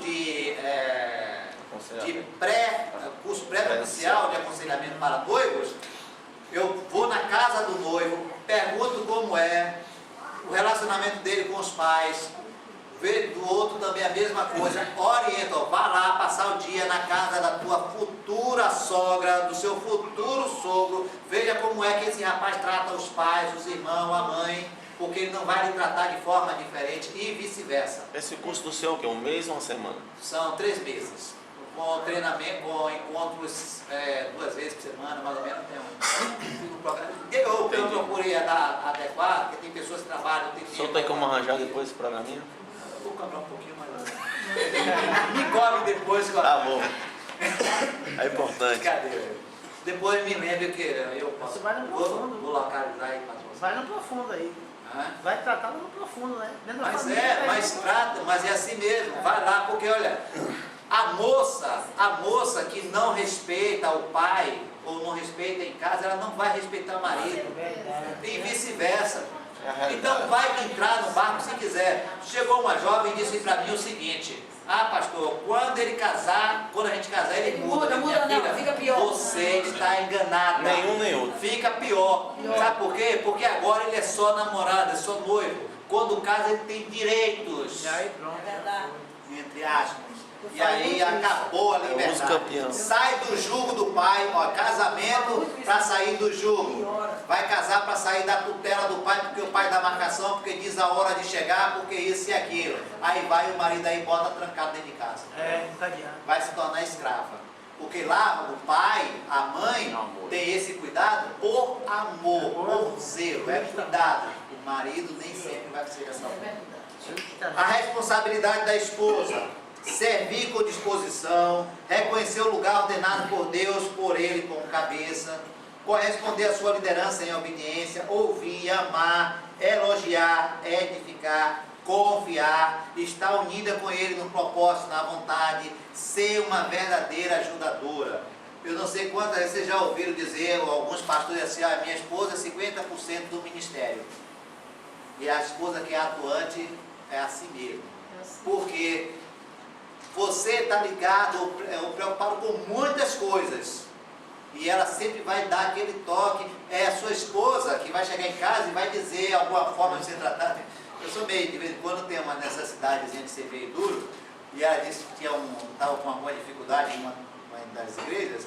E ela disse que já ficava tremendo quando eu ia lá para frente para tratar desse assunto. Porque ela disse que eu não aliviava. Aí ela chegava, vinha, conversava. Isso, porque na hora que você está para resolver determinadas coisas, tem hora que você perde a noção, a depender da situação. E essa vida é um negócio sério. Mas a esposa que vai dizer se você fez alguma coisa fora do normal. Lá em casa todo mundo fiscaliza. Minha esposa e as 2 filhas. Então, alguma coisinha ela chega lá, porque são sinceros. O irmão, para fazer média, ouve, não lhe diz nada, mas chega, você viu o que a pastora falou? Você viu o que ela disse? Mas não tem coragem de dizer, mas o esposo, a esposa, aqueles que trabalham, que lidam junto, eles dizem, e aí vai lhe ajudar, ok? Perguntas? Vamos avançar. Eu coloquei aí o Salmo 128, que é um salmo que eu sempre considero como o salmo da família, do cuidado que precisa ter. Muito bem, porque as pessoas, então, se há todos esse cuidado que aqui foram citados, se há essa direção da palavra de Deus com relação a um casamento equilibrado, tem uma mensagem que eu diz enquanto é casados e felizes, porque tem casamento que é pior do que estar no campo de batalha. É possível estar casado e feliz. E por que as pessoas casam e descasam? Muitos casamentos fracassaram. Por quê? Tempo de namoro e noivado suficiente para que um conheça o outro satisfatoriamente. Aí alguém vai dizer, mas fulano namorou 1 mês, 2 meses, 3 meses, 6 meses, casou e está bem até hoje. São casos raríssimos. Às vezes passam 3, 4, 5 anos e são surpreendidos. Aliás, eu vou mais longe. Eu tenho 24 anos de casado. E tem coisas que a gente apanha como surpresa de vez em quando. Algumas coisas que você vai, no decorrer da vida, que surge. Então é preciso todo o tempo estar aprendendo um com o outro. Okay? A diferença é que depois de 20 anos você aprende a equilibrar as coisas. Mas no início foi difícil, como é para todo mundo. Os primeiros anos são difíceis para a maioria absoluta. E aí você passa, vence essa etapa, e aí sim você pode continuar, porque a maturidade vai ajudar também nisso. Casa novo, 20, 25, 30 anos, sem experiência. Mas com 50 anos, com 10, 20 anos de casado, você não vai agir da mesma maneira. Não tem como, ou a diferença, o choque de gerações, um tem uma idade mais avançada do que o outro, aí se coloca como pai ou como mãe. Então são situações diversas que precisam ser analisadas. Aí descobre depois, no decorrer do tempo, que não era aquilo que queria, aí veio a separação.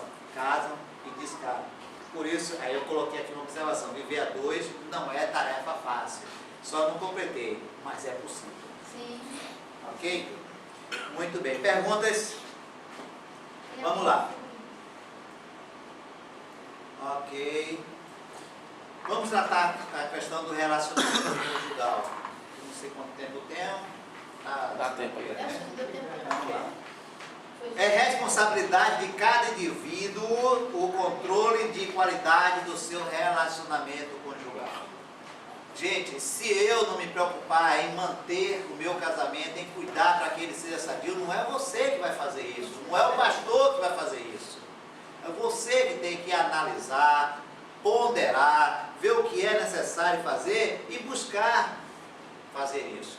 Eu peguei aqui um texto de um autor que ele fala de uma coisa muito interessante, que é a questão dos vínculos. E quando nós paramos para analisar essa questão dos vínculos, nós vamos descobrir que todos nós temos um percentual de cada um desses que aqui foram colocados. Pensando na responsabilidade individual, nós vemos que é um desafio constante, cada dia, cada ano, procurar fortalecer o relacionamento. Aí foi alguns tópicos. A felicidade está relacionada à capacidade de entendermos a natureza dinâmica da vida 2, bem como a preparação adequada para mudanças exigidas de cada um de nós. Eu tinha o costume de fazer determinadas coisas, de agir de determinada forma, mas agora eu não estou sozinho. Eu preciso agora equilibrar as coisas e vice-versa. Então isso é ajuste. Por exemplo, vocês sabiam que tinha casais que brigam por a forma de botar o papel higiênico, a forma de apertar a escova de creme dental, a forma de a altura do som. Mas não viram isso antes? Então agora é hora de ajustar, do equilíbrio. Ou ele ou ela perfeccionista, os potes lá no armário tem que estar em ordem crescente ou decrescente, ou por, sei lá, são manias. Manias que trazem, que eles chamam de baú, a gente chama isso na psicologia de baú das preciosidades. Durante 20 anos, ou 30, o tempo que você casou, vai casar, que você viveu até vai casar, você foi acumulando coisas ali no seu baú que não vai simplesmente pegar e apagar. O outro a mesma coisa. Então agora vai pegar o quê? Vai misturar as tralhas e ali vamos ajustar para ver como é que vai ficar, respeitando as limitações um do outro. Então isso vai fortalecer, isso vai fazer com que ao longo do tempo esse namoro que começou antes do casamento, ele continue. Tem pessoas que fazem o seguinte: no tempo de namoro faz o maior esforço para tudo. Toma dinheiro emprestado, vai para cinema, vai para parque, vai para teatro, faz isso, se vira, vai a pé, vai de ônibus. Depois que casa, aí a criatura principalmente vai ficar lá no canto, porque o dinheiro não dá para isso, porque isso não dá para aquilo, porque o orçamento é esse, que aquilo. Peraí, gente, agora que é a hora de namorar, agora que é a hora de aproveitar, de estarem juntos, de crescerem. Por quê? No primeiro momento, estão os dois sozinhos. Aí vem um segundo momento, vem os filhos. Já muda as coisas mudam. E aí vem o período dos filhos. Depois o casal com os filhos na escola, outro momento, que precisa, gente, tudo isso, às vezes assim, mas isso com o tempo, não, tudo tem que ser pensado antes. E o período dos filhos pequenos é diferente, tem que haver o cuidado. Depois os filhos na escola. E o orçamento fica como? Tem que programar tudo isso. Hoje já há uma facilidade de se tratar desses assuntos. Então a pessoa entra em um relacionamento despreparado se quiser. Se quiser. Ok? Aí pastor, e hoje, vem a fase da adolescência. Hoje que os jovens não querem mais nem esperar esse tempo, não tem mais tempo de namoro, é 3 meses, 6 meses, já quer casar. Essa é a dificuldade. Eu levei 8 anos, achei. Essa é a dificuldade que nós estamos tendo.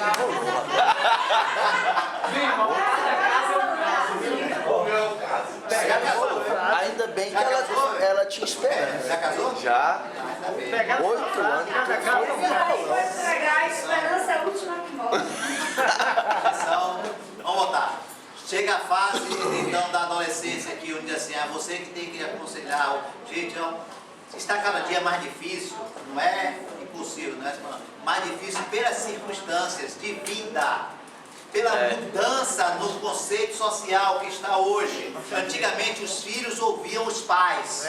Antigamente os pais davam as diretrizes para os filhos. Hoje eles não aceitam mais isso.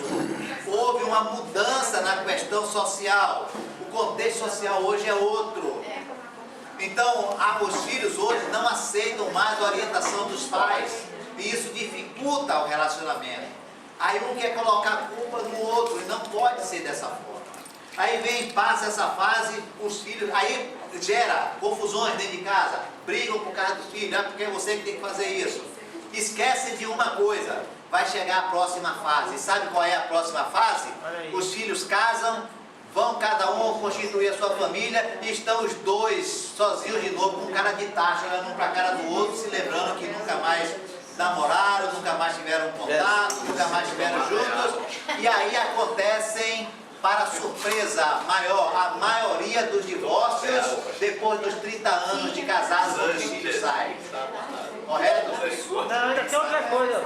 E quando os filhos, às vezes, casam, temporariamente volta de novo a casa. E ainda muitas já vezes vem até começa, já vem do lado, para você Ok. fazer o papel de pai de novo. Muito Pai de bem. avô. Como mudar, ou pelo menos nós, como mudar esse quadro ou amenizar, nós como líderes, como pastores, pastoras, missionários, líderes de casais, como mudar esse quadro? Trabalhando desde pequeno na criança. Prevenção. Agora, não espere que alguém chegue na igreja assim, a criança é a igreja da manhã. Está errada essa colocação. A criança é a igreja de hoje que vai estar liderando amanhã. Então, desde pequenininho, ensina a criança, como diz a palavra em Provérbios 22:6, ensina o menino no caminho que deve andar. Porque se parar para analisar, eu sou psicanalista, e eu vejo o que é que tem se dito hoje com relação ao tratamento das emoções. Hoje os pais não podem chamar a atenção dos filhos para não frustrar. Gente, isso nem bater pode mais. Ele vai ficar frustrado. Ele vai ficar frustrado, sabe por quê? Porque o filho, ele quer ser aconselhado, eles querem ser orientados, eles querem ser acompanhados. E os pais perdem a oportunidade de fazer isso. Minha filha tem 22 anos, a outra tem 19. Vai para a faculdade.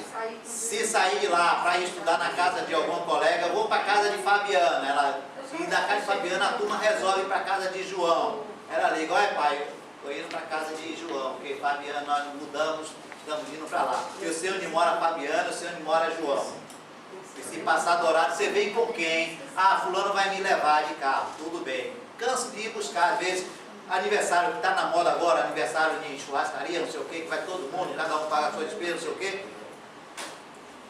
Levo, se for mais alguns pais, infelizmente isso acontece, fico por lá, estou lá com a turminha deles, quando termina, vem embora. Se não, deixo lá, quando termina, se não tiver ninguém fazer, vou buscar de novo, prefiro fazer isso.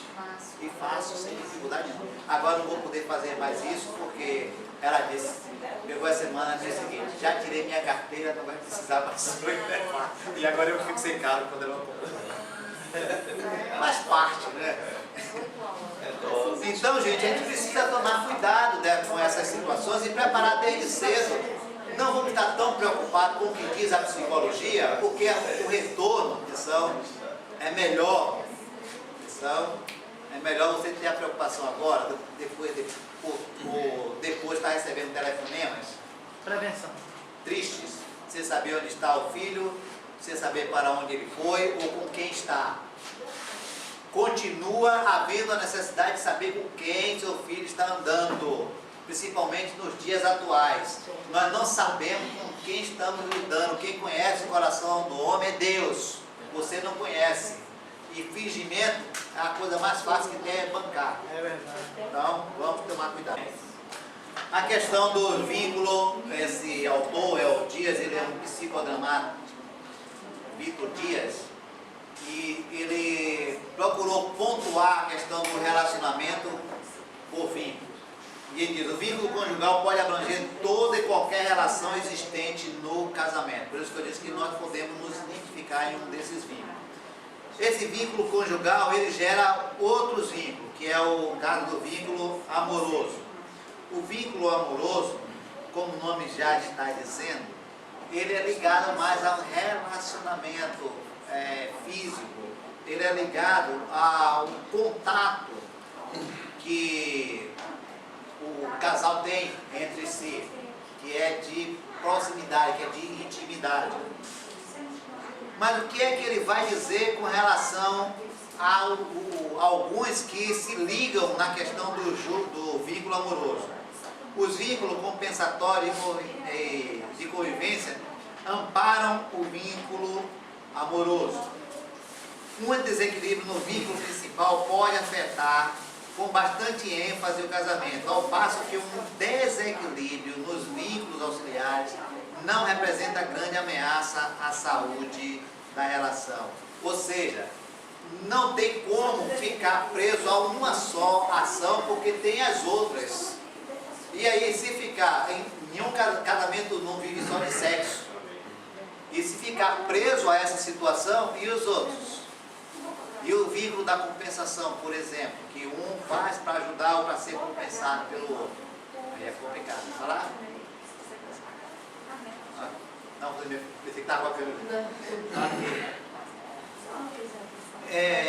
Então, esse casal que ele é sustentado pelo vínculo amoroso, ele tem que ter esse cuidado de não achar que tudo está voltado só para aquela área, porque as outras vão ficar carentes.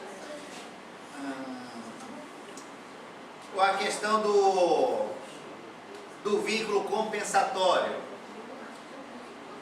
O vínculo compensatório, ele é de dependência, ele leva a uma dependência do casal. O nome já está dizendo que é de compensação.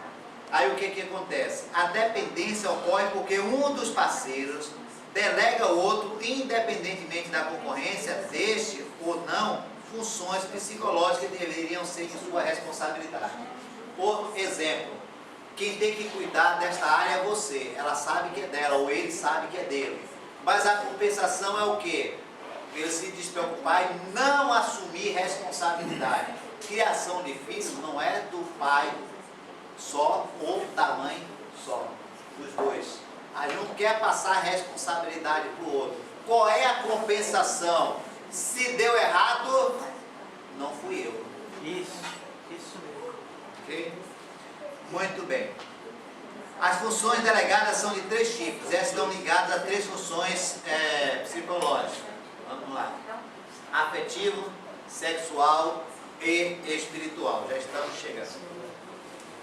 Quando nós pensamos na questão da afetividade, entendemos que na vida familiar temos tantos desafios, tanta dificuldade, tantas lutas, que nós não podemos esquecer do cuidado que é necessário ter um com o outro, de estar celebrando, de estar, eu falei há pouco da questão do sair depois do casamento, e às vezes a desculpa disso com relação a situações, gente, não é a quantidade, não é o investimento, mas é o ato que marca. Eu me lembro que, às vezes, a pessoa leva a coisa para ajudar, e a menina levou, uma das alunas, levou um cara desses negócios, brinco, bijuteria, e levou lá para o seminário. Professor, compre aqui para me ajudar. Eu não sei quanto foi, mas eu achei aquilo, para mim, olha, eu vi com 3 mulheres, né? Mas para mim aquilo não tinha nenhum, eu comprei para ajudar a menina. Mas quando eu cheguei em casa, que eu entreguei isso, mas fizeram comprei 3, uma para cada. Quando eu cheguei lá, fizeram uma festa, que eu fiquei, não entendi nada, mas para mim não valia nada aquilo, para mim é uma coisa simples. Oh, que legal, eu fiquei olhando assim, eu não vi nada demais aí. Então a questão da afetividade. Foi para me ajudar, você não ajuda ela. Foi para ajudar a moça e você ajudou você mesmo. É para me ajudar mesmo. Porque assim, às vezes eu acompanho um lugar, se for no shopping eu não sei andar, não sei nada, eu sento no lugar, ela fica olhando, aí passa uma vitrine, aí, que coisa linda, tem um cara desse lá em cá, tô vendo nada diferente, a mesma tirinha, a mesma coisa, mas tudo é diferente. Aí como eu não entendo nada também, não digo nada, eu fico na minha, não tenho que pagar as contas dele. A questão os vínculos sexual. O relacionamento sexual faz parte do relacionamento conjugal. Então a orientação é que nós precisamos, o casal precisa tornar o relacionamento sexual cada vez mais excitante. O cuidado que ele precisa ter para que seja um momento de prazer e não de tristeza, não de dúvidas, não de lutas, não de confrontos. E o vínculo espiritual é que não pode ser ignorado em hipótese alguma. O vínculo espiritual, ele é mais forte quando entendemos que o casamento é uma instituição divina e Deus estabeleceu como elo de ligação.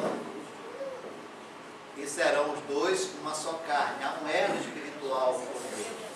Se eles professam, se o casal professa uma fé diferente, vai haver confronto. Então esse vínculo espiritual, por isso que vai dizer lá no início, lá em Coríntios, que não vos ponhais julgo desiguais. Um quer uma coisa, outro quer outra, vai pensar de uma forma ou de outra. Ok? Para encerrar, eu coloquei alguns slides, eu vou só passar aqui, com relação às questões da crise. Alguns passos necessários que nós podemos ajudar as pessoas, ou nos ajudar, a vencer algumas crises, ou as crises espirituais, superando-as. Primeiro, entendemos que somos seres sociais. Eu não vou entrar em detalhes por conta do tempo, vou só pontuar, mas tem na apostila algumas informações com textos e companhia. Primeiro, entender que somos seres sociais. Como seres sociais, nós precisamos estar nesse convívio. Sair, passear, ir a restaurante, ir a coisa. Ah, mas tem um... Pode sim. Você não vai para um de 5 estrelas, vai para um 5. Vai lá para o boteco lá da Latura lá e vai para a beira da praia, compra lá um sorvete de R$1,50 do McDonald's, naquele que vende aquele coisa. R$1,50, sei lá, aquele negócio.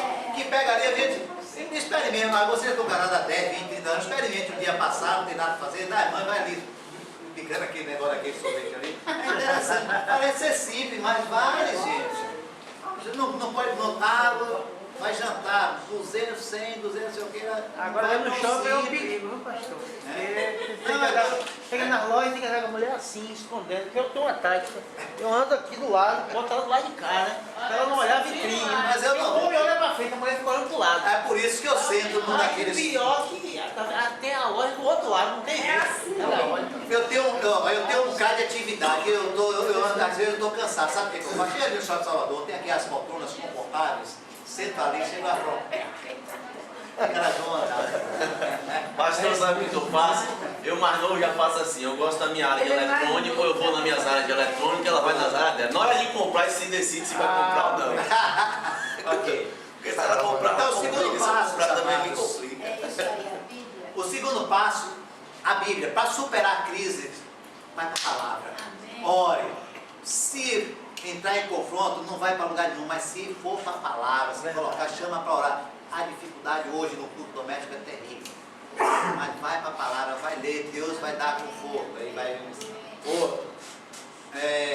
E para a palavra, crendo que ela tornará o relacionamento conjugal mais forte, entendendo ou crendo que ela nos dará confiança e poder da oração. Quem de vocês, mulheres, já leram o poder da esposa que ora? Quem não leu, procure ler, que é interessante. Tem do marido, agora dos filhos, mesmo autor. O poder da esposa que ora, a oração pode muitas Tem da mulher que coisas. ora e da esposa que ora. Tem da esposa que E da ora. mulher que ora. Tem agora do marido e dos filhos também.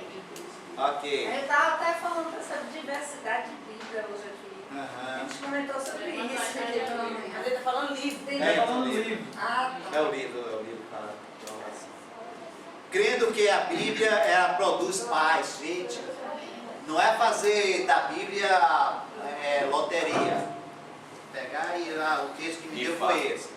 Porque pode falar coisas que você não quer ouvir. Naquela hora. A bênção de Deus é sem medida. Casamento é bênção. E a bênção de Deus é sem medida. A bênção começa com a harmonia espiritual. Os dois precisam estar orando, intercedendo um pelo outro. Bênção econômica, gente. É incrível como esta área é fortalecida quando há harmonia espiritual. A questão financeira, econômica no lar. Bênção, a bênção começa com a harmonia espiritual. Aí vem bênção econômica, bênção espiritual, bênção física, tudo acompanha essa situação, entendendo que o seu matrimônio, o seu casamento é um milagre. Por quê? quando paramos para analisar, alguém que sempre, um dia eu estava lendo um texto aí de um teólogo sobre a questão do casamento. Qual foi o primeiro milagre de Jesus? Foi o casamento, alguns dizem que foi o casamento, outros dizem que houve outros. Mas o que nós queremos focar aqui é que quando Jesus está presente, o milagre acontece. Quando quer dizer que o cordão de 3 dobras é mais difícil de ser rompido, vai para o joelho, acredite, que vai acontecer. 5º passo, olha que coisa linda. Você casou-se com a pessoa certa. Ela não guarda essa foto antes que está feio. Você casou-se com a pessoa certa, vê assim, podia ser ou não. Aquela é a pessoa, cada um tem. Depois eu dou a receita, porque é 12 quilos a vida. Já vi no norte aí. 6º passo, a sabedoria, A sabedoria é fundamental para superar as crises conjugais. É isso aí. O que é que nós vemos? Vários textos que nós precisamos entender. Não adianta bancar o avestruz, enterra a cabeça no buraco e deixa os problemas. Tem que enfrentar, tem que haver o confronto para poder superar. Não discussão, né? Pelo amor de Deus. Não. Discussão tem um termo interessante. Discutir é tratar do assunto. Discussão é diferente de confusão. De brigar. De brigar. Okay? Aprendendo como e quando encerrar a discussão. Viu que o negócio apertou? Opa, vamos parar, vamos dar um tempo, porque aí a tendência dos ânimos é Alterar. cada vez mais. Ok. Perdão é fundamental. E esse é Tanto pedir quanto dar. principalmente para liberar. Porque, gente, liberar perdão é coisa muito séria. E a gente precisa fazer isso. Difícil também. Perdão. Não é fácil, não. O perdão é o remédio para o matrimônio, para o casamento. Bora, próximo. A sexualidade conjugal na visão de Deus. Não pode perder essa perspectiva. Deus disse que ia fazer uma auxiliadora em todas as áreas. O sexo foi feito por Deus, o plano de Deus em relação ao sexo. Tudo isso tem alguns tópicos na apostila com relação a cada um desses assuntos. A relação sexual do cristão. Deixa o homem pai e mãe, se une a sua mulher, tornando-se os dois uma só carne. Aí tem que viver um com o outro. Senão depois, quando ficarem velhinhos, aí a coisa pega. Os filhos vão embora e aí complica tudo. Eu beijo na nariz. Foi feito um contrato de aliança. Essa aliança ela é indestrutível, tem que ser. Por isso é feito com testemunho público. Tem um texto. E aí chega uma fase que é complicada. Eu estou chegando nessa fase aí, terceira idade. Mas que eles precisam, ou o casal precisa continuar vivendo. O homem e a mulher eles são ativos enquanto vivem. Vai usar a criatividade. Cara, não vai ser mais que o mesmo que foi, tá? Mas faz parte. A sexualidade na meia-idade. Tem azulzinha. O sexo precisa de uma relação duradoura e permanente para desenvolver-se na sua plenitude. Hoje tem ajuda de todas as formas. Tem ajuda de todas as formas. Fica no sufoco se quiser. O sexo foi criado por Deus e tudo que Deus criou é bom. Pois é. O ato conjugal entre marido e mulher é recomendado por Deus. Muito bem. E aí o marido concede à esposa o que lhe é devido e também semelhante à esposa ao seu marido. A mulher não tem poder sobre o seu corpo e sim o marido, e também semelhantemente o marido não tem poder sobre o seu corpo e sim a mulher. Não vos priveis um do outro, salvo talvez por mútuo consentimento, por algum tempo, para vos dedicar à oração e novamente vos ajuntardes, para que Satanás não vos tente por causa da incontinência. Aí está. É necessário viver essa experiência de serem os dois uma só carne. Cultivar amizade entre pessoas que pensam da mesma forma. Aí um grupo de casais que aí de vez em quando sai, todo mundo é pastor, sai para passear, para comer junto, para com as esposas, elas fazem a sua foca dela lá e faz cachorro também. Aí ele diga quem foi que falou, diga, amado. Isso daí que o senhor falou dos dois se separarem sexualmente falando, para poder estar orando. Dizem, não sei se é mito, que existe um prazo máximo disso, que são 3 dias. Não, isso aí é conversa. Não existe nada disso. Dizem que até biblicamente falando, porque Aí quem falou tem que provar. Tudo que fala na Bíblia não tem nada disso. Isso é uma questão pessoal. Gente, existem várias situações. Indisposição da mulher ou do homem, cansaço, estresse, alguma dificuldade que o casal esteja enfrentando naquele momento. Então são várias as circunstâncias. Tem que ser tratado entre os dois. Não vos priveis um do outro, não é simplesmente está tudo bem e dá castigo. Não existe, aí castigo é pecado. Ok. E o 10º e último passo, coloca o seu casamento a serviço do Senhor. Como diz Josué, porém eu e minha casa serviremos ao Senhor. Lembre-se, não espere a crise chegar. Esse é o último slide. E se chegar, jamais minimize a crise nem a superestime. Com renúncia e franco diálogo, muitas vezes serão vencidas. Mas não esqueçam de cultivar sempre juntos a presença dele por meio de oração e leitura da sua palavra. A Bíblia Sagrada. E não apenas leia, mas pratiquem a palavra, pois o milagre acontece onde há obediência. Foi dito aos serventes que fizessem tudo o que Jesus mandasse, e porque fizeram sem questionar se era racional ou não, receberam o milagre. Que Deus continue nos abençoando, que tenhamos casamentos firmes, constantes na palavra do Senhor, e através do nosso casamento nós possamos orientar a nossa comunidade. Nosso Deus é maior.